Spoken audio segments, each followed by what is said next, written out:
علم القرآن، جس نے قرآن سکھایا۔ اسے ترتیب آجاوی کے بارے کسی وقت کا روشن کی مقدس زبان دے نکلیا ہوا یہ لفظ قد خالی دیں جی اتکار کو کڑ بھی شاعر ہوئے گا۔ ادبی دنیا میں مجھے 40 سال ہو گئے۔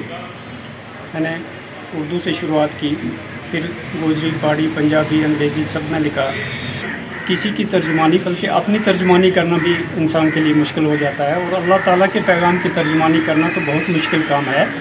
صرف آپ کے مادھیم سے میں یہ سب کو کنوے کرنا چاہتا ہوں کہ قرآن کا بنیادی پیغام جو صدیوں سے تمام پیغمبروں سے آتا ہے وہ یہ ہے کہ اللہ تعالیٰ نے اس کائنات کو، انسان کو ایک مختصر اور فکسڈ مدت کے لیے اس کائنات کو بنایا، اس کو ختم ہو جانا ہے۔ آخرت کا کنسیپٹ صرف اسلام میں ہے، صرف قرآن میں ہے کہ ہم جو کچھ بھی کرتے ہیں اس کے لیے ہم جواب دہ ہیں۔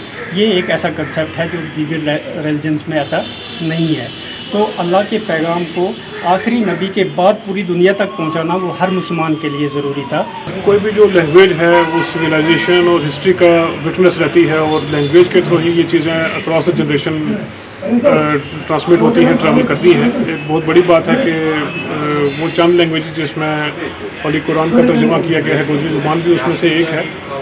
بہت سارے سٹیپس لینگویج کی پروموشن کو لیے گئے ہیں، ٹرائبل لینگویجز کا، اور خاص کر کے کیونکہ گوجری پاپولیشن جو گوجری اسپیکنگ پاپولیشن ہے وہ کافی زیادہ ہے۔ بابا غلام شاہ بادشاہ university, academy of art cultural languages, اور اس کے ساتھ ساتھ ادبی سنگت اور باقی جو تمام اس قسم کی جو ایسوسیشن کافی شانہ بشانہ انہوں نے مل کے کام کیا ہے۔ ٹرائبل چیئر کا بھی جیسے اسٹیبلشمنٹ ہوا، اور یہ سارے جو انیشیٹیوز ہیں یہ لینگویج کو پروموٹ کرنے کے لیے ہیں۔ جیسے میں نے کہا کہ جو کلچر کا فٹنس رہیں گی، جو سویلائزیشن اور ہسٹری کا فٹنس رہیں گی۔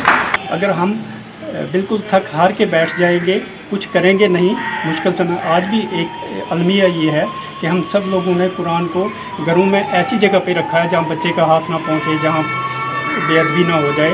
حالانکہ یہ کتاب اللہ تعالیٰ نے اس لیے اتاری تھی کہ یہ ہر آدمی کے سراہنے ہوتی، اور وہ بار بار اس کو ایسے پڑھتا جیسے محبوب کا خط پڑھا جاتا ہے۔ تو میں نے کوشش کی کہ مادری زبان میں پہلے بھی کہہ چکا ہوں کہ یہ جس سوسائٹی پہ، جس آخری پیغمبر پہ نازل ہوا تھا وہ ایک ٹرائبل سوسائٹی تھی۔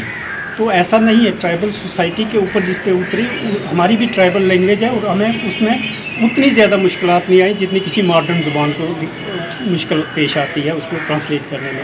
اور میں نے کوشش کی کہ اس میں صرف لفظوں کو نہیں، لہجوں کو بھی ٹرانسلیٹ کیا جائے، اور پیغام کو بھی جو محاورے استعمال ہوئے ہیں اس ٹرائبل لینگویج میں، عربک میں شروع میں نے ان کو محاورے کے طور پر ہی ٹرانسلیٹ بھی کرنے کی کوشش کی۔ یہ ایک ہماری طرف سے کوشش ہے جس کو آخری کوشش نہیں کہا جا سکتا۔